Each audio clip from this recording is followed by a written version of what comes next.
Hong Kong says it will conduct an impartial investigation to look into reports of police using excessive force on protesters, and police involved have temporarily been removed from duty. Meanwhile, Hong Kong's government has returned to work for the first time in weeks.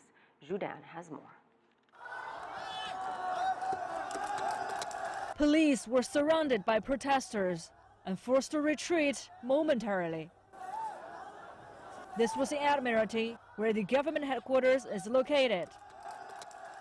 There was a sudden rush of protesters to block Long Wall Road, preventing traffic from passing. They set up layers and layers of fencing and moved in different formations to seal off the road, expanding their protest site, which had been narrowed earlier by the police. Police said their actions were fast and experienced. Police then tried to remove the barricades, triggering a standoff.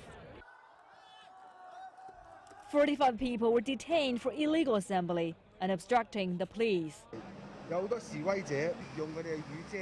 Many protesters use umbrellas and legs to hit and kick at police, but later raised their hands to say they were innocent.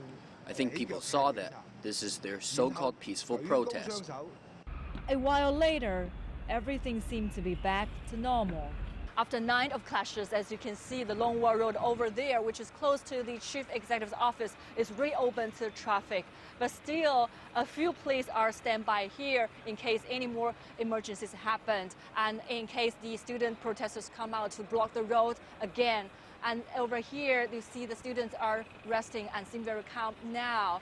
But some are now saying that it suddenly became a cat and mouse game. The police just removed the barricades here, but the protesters come out to set up the new barricades there. It's a city famed for rule of law, but it seems that it totally lost in these protesters' heart.